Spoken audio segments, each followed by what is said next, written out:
Hi, everyone. Tonight, we will talk about fire. In this video, I answered some tough questions about fire, including the question, what is fire exactly? How and where was fire found on Earth? Why does fire only exist on Earth? What is invisible fire? What is white fire?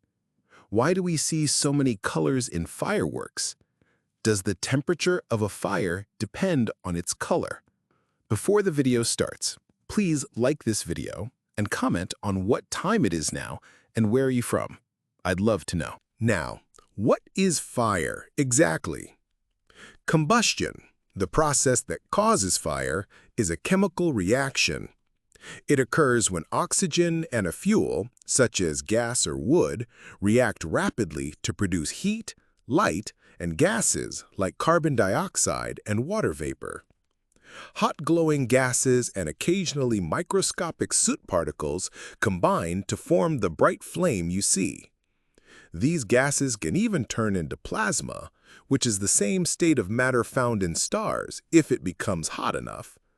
Fuel, oxygen, and heat, known as the fire triangle, are necessary for fire to exist. The flame goes out if you remove any one. In a quick, luminous chemistry explosion, fire is the release of energy. The next question is, how and where was fire found on Earth? It took hundreds of thousands of years for people to learn how to identify and control fire. Early humans probably first saw fire when it happened naturally, like when lightning struck, a volcano erupted, or something caught fire on its own. Fire was scary and intriguing at first. Homo erectus and other early hominins may have used and kept naturally occurring fires for warmth, cooking, and protection long before they learned how to make fire themselves. Fire maintenance was probably a phase that lasted thousands of years. Archaeological sites like Wonderwork Cave in South Africa show that people have been using controlled fire for about 1,000,000 years. Other places, like Gesher Ben Not Yaakov in Israel and caves in Europe, show that early humans and Neanderthals used and kept fires hundreds of thousands of years ago. People eventually learned how to start fires with tools, but it is difficult to say exactly when this happened because early tools for starting fires do not always last in the archaeological record. This ability to create fire would have transformed human life, providing warmth, protection, and a means to cook food. As societies evolved, so did their methods of fire use, leading to advancements in technology and culture that shaped the course of human history. These developments not only enhanced survival, but also fostered social interactions as communities gathered around fires for warmth and storytelling. Over time, the mastery of fire became a cornerstone of human innovation, influencing everything from toolmaking to the eventual rise of civilization itself. Civilization flourished as people harnessed fire to forge metals and create pottery, further enhancing their daily lives. This newfound ability to manipulate their environment paved the way for agriculture and urban development, signifying a major milestone in human progress. Being able to make fire was a big step forward because it gave people control over one of nature's most powerful forces. Mastering fire changed the way people lived by giving them warmth, light, protection, and the ability to cook food. It also encouraged social interaction and technological progress. Basically, being able to control fire was necessary for the growth of civilization, farming, and metalworking. Okay, next, why does fire only exist on Earth? Fire, a natural process in the universe, requires 3 key ingredients: fuel, an oxidizer, like oxygen in our air, and sufficient heat to ignite the reaction. On Earth, these ingredients are the fire triangle: fuel, an oxidant, such as the oxygen in our air, and enough heat to start the reaction. However, there is frequently insufficient free oxygen on other planets and moons, like Mars and Venus, which makes it harder for fires to start or spread. Under the correct circumstances, the presence of oxygen and organic matter in planetary atmospheres may cause wildfires to naturally occur. The presence of both organic matter and oxygen is regarded by scientists as a possible biosignature and a recipe for future forest fires that resemble those that occur on Earth. Fire typically needs an initial kick of heat to get going, which can be achieved through lightning strikes, sparks, friction, or focused sunlight. Different fuels have different ignition temperatures, and fire also produces gaseous byproducts, which contribute to ambient pressure. In the vacuum of open space, a flame cannot survive unless the fuel and oxidizer are contained together somehow. There's no atmosphere to confine the hot gases, and no medium to bring in fresh oxidizer once the immediate supply is consumed.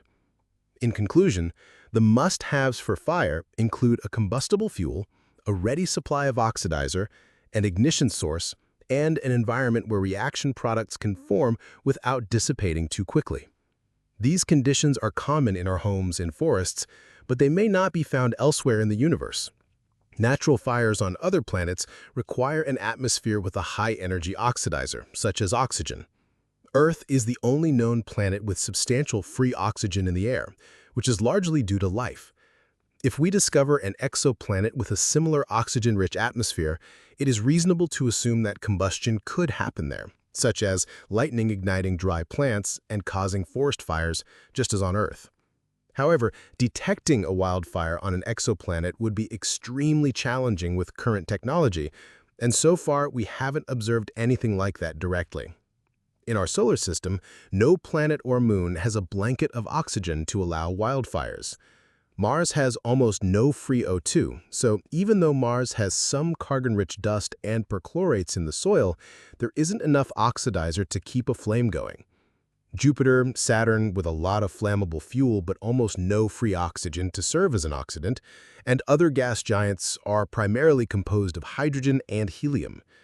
One notable example is Titan, Saturn's moon, which has lakes of liquid ethane and methane on its surface, but a dense atmosphere that is oxygen-free and mostly nitrogen with a hint of methane. The ability to burn has been carried into space by humans in artificial environments, spacecraft and habitats. Fire is a real possibility in spacecraft and future planetary habitats because they contain air, including oxygen, and a lot of combustible materials. Fire safety is a big concern for space missions because a fire inside a spacecraft is one of the most dangerous scenarios that can happen.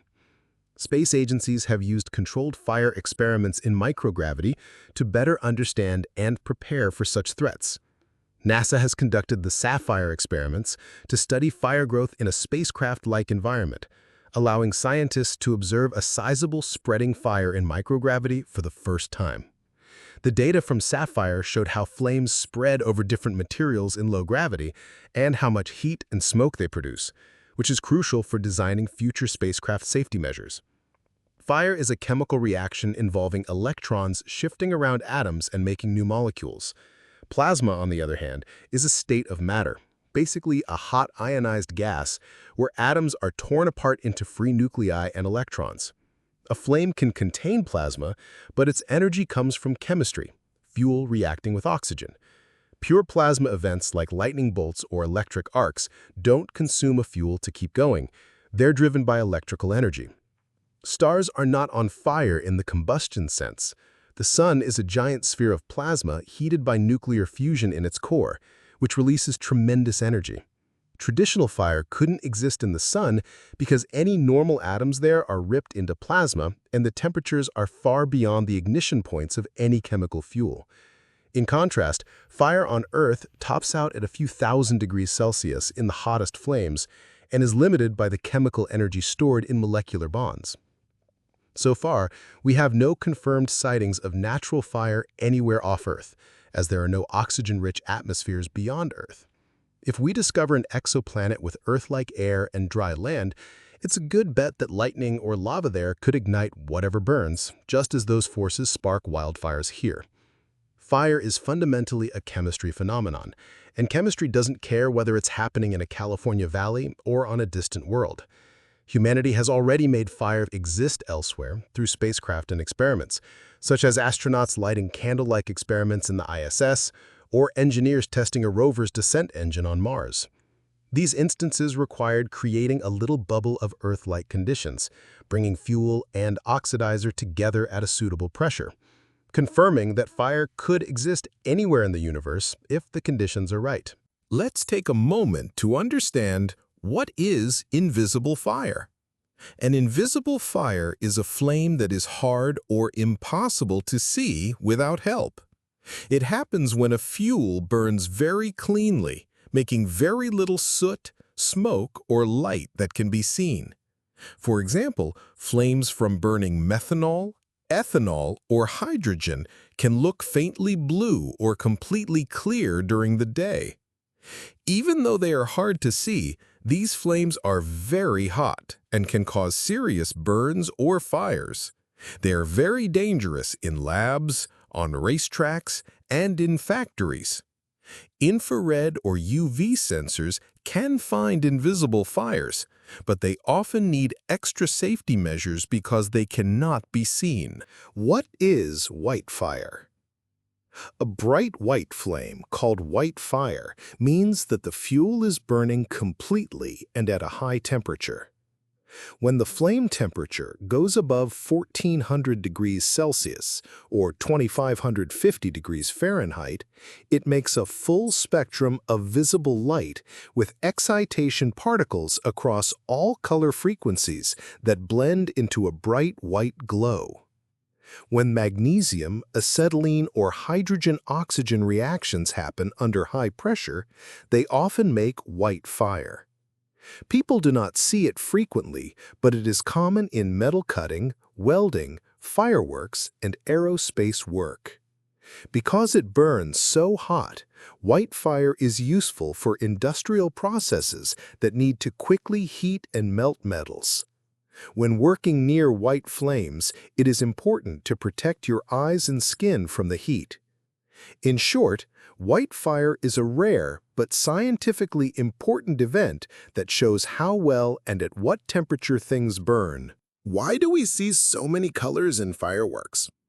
Fireworks' bright colors come from very specific chemical reactions between metal salts and compounds. When a firework goes off, the heat from the burning makes the electrons in the atoms of these compounds move around. When the electrons go back to their normal energy levels, they give off energy in the form of visible light. Each element makes a different color of light based on its atomic structure. For instance, strontium compounds make red light, barium makes green light, copper makes blue light, and sodium makes bright yellow light. These chemicals are put into small pellets called stars, which are then put inside the firework shell. Each star burns in its own color when the firework goes off, making the bright patterns in the sky. The color and brightness depend on a number of things, such as the type of metal, the temperature of the flame, and how pure the chemicals are. Some high-tech fireworks have stars that are layered or arranged in a sequence. This lets the fireworks change color or show more than one color in a single burst. The amazing visual effects of fireworks are the result of a combination of atomic physics, thermal energy, and expert chemical engineering. These three fields of science and art come together to make amazing displays. The last question, does the temperature of a fire depend on its color? According to the science of thermal radiation and combustion chemistry, a fire's color does affect its temperature. When something burns, it gives off light because of reactions that happen at high temperatures. The color of the light is a visual cue that tells you how hot the flame is. This happens because atoms and particles give off light at different wavelengths when the flame temperature changes. Flames that are cooler give off light in the red to yellow range of the spectrum. Flames that are hotter, on the other hand, shift toward blue and white, which are shorter wavelengths linked to higher energy. Red flames are usually the coolest, with temperatures between 600 and 800 degrees Celsius. They are common in campfires and wood fires. The flames that are orange and yellow, like those in candles and gas stoves, are between 1,000 and 1,400 degrees Celsius. These flames often have glowing soot particles in them that give off light because they are hot, not because they burn well. Blue flames, on the other hand, are much hotter, usually between 1,400 and 1,650 degrees Celsius. They happen when the fuel burns all the way through with enough oxygen. These flames have less soot and more excited gas molecules, like those from carbon and hydrogen fragments. The light they give off comes from molecular emission instead of glowing particles. The hottest flames, like those from burning magnesium and oxyacetylene torches, look white and can reach temperatures of more than 3,000 degrees Celsius. They give off light across almost the whole visible spectrum. This connection between temperature and color is very similar to the idea of blackbody radiation, where hotter objects give off light that looks bluer or whiter because they give off more energetic photons. Flames are not exactly blackbodies, but they work on the same idea. This means that a blue or white flame is usually much hotter and works better than a red or yellow one. For instance, gas appliances and Bunsen burners in labs are set up to keep a blue flame going for cleaner, hotter, and more controlled burning. To sum up, the color of a flame tells you how hot it is. Red means cooler combustion, while blue or white means much hotter, more complete burning. This link between color and temperature is a useful scientific tool and a way to see how well fuel and oxygen are working together in a flame.